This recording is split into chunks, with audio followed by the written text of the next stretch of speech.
Assalamualaikum warahmatullahi wabarakatuh. Kami dari kelompok 5 akan menampilkan sejarah Sains Kalimantan Selatan, yaitu tentang Masjid Jami. Sebelum masuk ke dalam materi, izinkan saya memperkenalkan anggota kelompok 5 terlebih dahulu. Yang pertama ada Anissa Rahmalia, yang kedua Aprilia, ketiga Baiti Kamelia, keempat Hayatun Nisa, kelima Helna, keenam Istiqomah, ketujuh Kevinanto Nansarunai, kedelapan Novita Noramelia, kesembilan Putra Rahmani, dan yang terakhir saya sendiri yaitu Resto Octaviani. Selanjutnya akan saya serahkan kepada pemateri pertama yaitu Baiti Kamelia. Kepada Baiti Kamelia dipersilahkan. Sejarah terbentuknya Masjid Jami.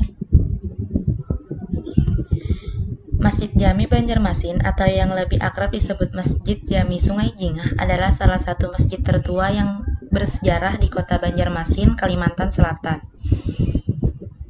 Bangunan Masjid Jami berstruktur bangunan Banjar dan kolonial yang dibuat dengan bahan dasar kayu ulin dibangun pada tahun 17 Syawal 1195 Hijriah atau 1777 Masehi.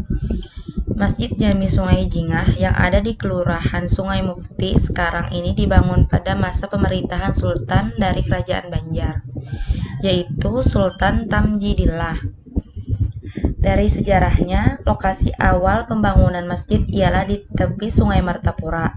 Namun, pada tahun 1934, masjid ini kemudian dipindahkan ke lokasi yang saat ini kita kenal, karena lahan atau lokasi Masjid Jami yang dahulu terletak di pinggiran Sungai Martapura dinilai terlalu sempit. Padahal masyarakat Banjarmasin pada saat itu memerlukan tempat beribadah yang lumayan besar berhubungan dengan perkembangan pesatnya penyebaran agama Islam. Pada proses masa pembangunan Masjid Jami Sungai Jingah yang baru ini, tanah yang digunakan adalah hasil swadaya rakyat Banjar kala itu dengan cara mewakafkan uang di tempat kas masjid atau wadah wakaf yang ada di masjid yang dulu. Karena pembangunan Masjid Jami Sungai Jingah yang baru ini pada masa kolonial Belanda, dan pada masa itu juga rakyat Banjar Bahari tidak mau menerima sumbangan dari pihak Belanda karena haram. Maka dari itu, warga Banjar bergotong royong dan saling membantu membangun masjid ini dengan usaha sendiri dan modal sendiri. Karena mufti pada masa Belanda dipegang oleh Syekh Jamaluddin Surgi Mufti yang bersifat ukhuwah Islamiyah yang saling membantu tanpa campur aduk kolonial Belanda. Masjid Jami Sungai Jingah yang terletak di Kelurahan Sungai Mufti adalah masjid kedua tertua di Banjarmasin setelah Masjid Sultan Suryansyah yang ada di Kelurahan Kuin Utara. Bangunan di Masjid Jami terbilang filosofis. Sebagai simbol jumlah rakaat sholat atap dari kubah yang ada di dalam masjid juga dibuat berjenjang 5, melambangkan rukun Islam yang berjumlah demikian. Masjid yang didominasi warna hijau dan coklat pada bagian luarnya ini didirikan di atas wakaf masyarakat dengan luas total sekitar 2,5 hektar. Ciri khas Banjar pada ornamen masjid masih dipertahankan hingga kini. Misalnya atap masjid bertingkat 3 yang melambangkan Islam, iman, dan ihsan. Ada juga 17 tiang ulin sebagai tiang menyangga yang melambangkan 17 rakaat sholat dalam sehari semalam. Dari 17 tiang ini yaitu satu sokoguru utama dari kayu ulin atau kayu besi, kayu khas Kalimantan yang tingginya mencapai 35 meter tanpa sambungan, menancap dari lantai dasar hingga puncak kubah. Ciri khas menonjol antar sambungan balok menggunakan pasak kayu, bukan kayu besi. Assalamualaikum warahmatullahi wabarakatuh. Perkenalkan, saya Nisa Rahmalia Jadi pada kesempatan kali ini saya akan menjelaskan presentasi dari rekan saya. Sebelumnya sudah dijelaskan tadi bagaimana sejarah terbentuknya Masjid Jami tersebut. Nah, pada kesempatan kali ini saya akan menjelaskan bagaimana sih konsep sains yang digunakan pada bangunan Masjid Jami Banjarmasin. Nah, seperti yang kita ketahui, Masjid Jami Banjarmasin ini masih mempertahankan arsitektur kunonya. Maka dari itu,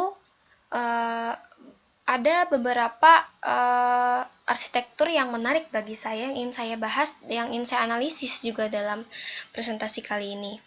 Jadi yang pertama adalah atap sirapnya. Nah, atap sirap Masjid Jami ini merupakan variasi dari atap kayu yang banyak digunakan pada bangunan seperti museum, keraton, balai konservasi, hingga tempat ibadah. Nah, seperti Masjid Jami ini.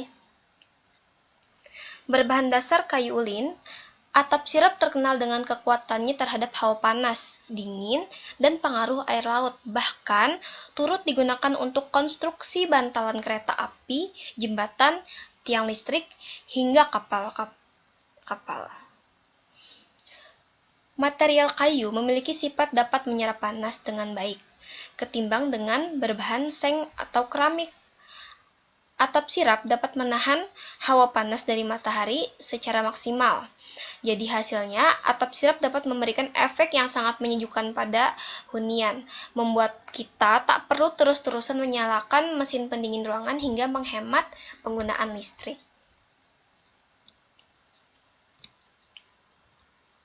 Yang kedua adalah kayu ulin. Nah, pada tiang-tiang Masjid Jami ini masih menggunakan bahan dasar kayu ulin. Jadi, kayu ulin ini disebut dengan kayu besi karena dia ini memiliki kekuatan yang sangat tahan lama. Jadi, tanaman khas Kalimantan ini sering dimanfaatkan sebagai bahan bangunan seperti konstruksi rumah, jembatan, tiang listrik, dan perkapalan. Kayu ulin juga termasuk jenis pohon besar yang tingginya bisa mencapai 50 meter dan diameter mencapai 120 cm. Nah, karena ketahannya terhadap suhu, kelembapan, dan pengaruh air laut, kayu ulin memiliki sifat sangat berat dan sangat keras. Maka kayu ini juga sering kita sebut dengan kayu besi karena sangat kuat dan juga tahan banting. Yang ketiga adalah kaca jendela. Nah, di sini poin pertama yang ingin saya sampaikan yang pertama adalah mewarnai kaca jendela melindungi penghuni rumahnya.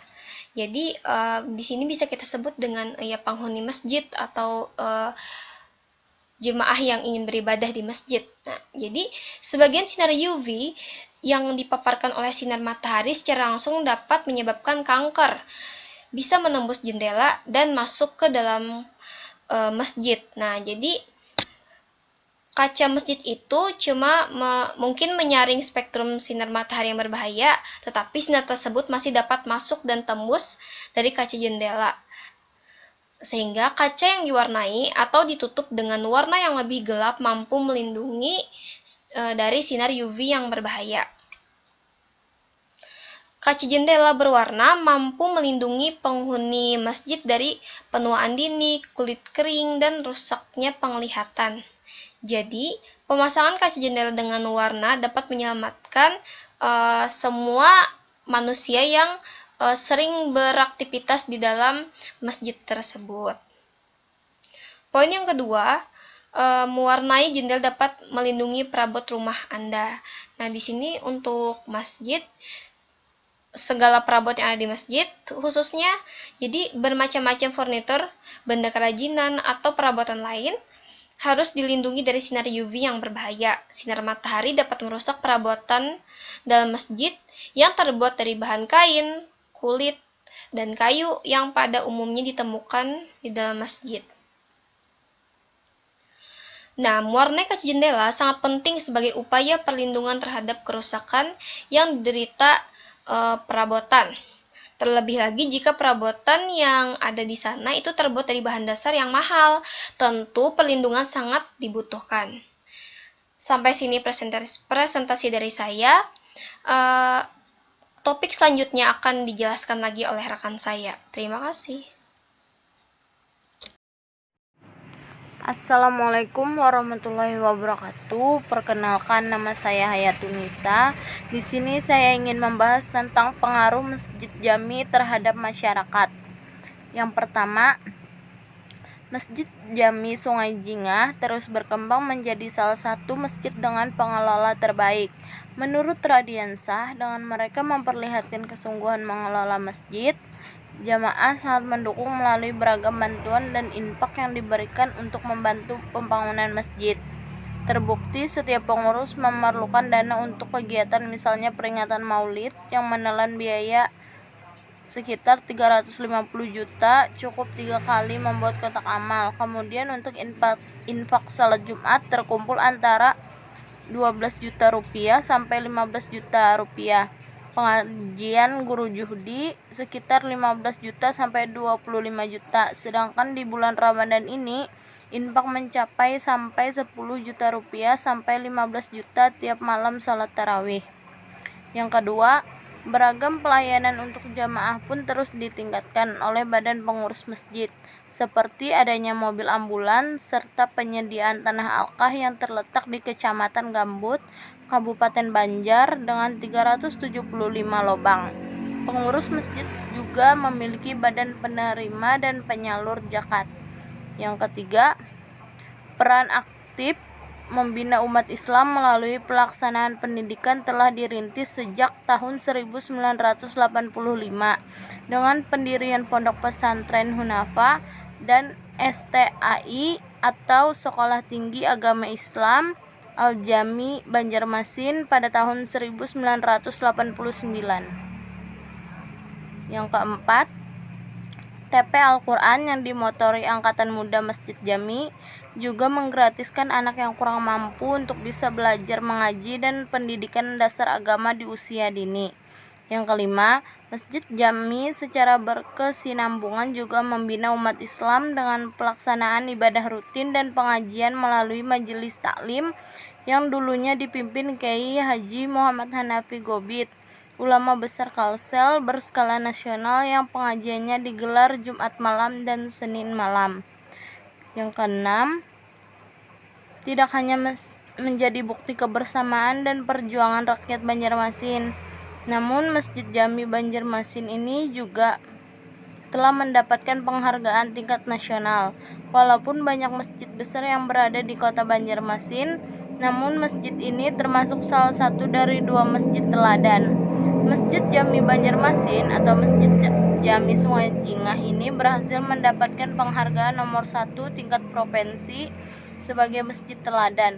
Tidak cukup untuk menjadi nomor 1 di tingkat provinsi, namun masjid ini juga menjadi masjid teladan nomor 3 di tingkat nasional.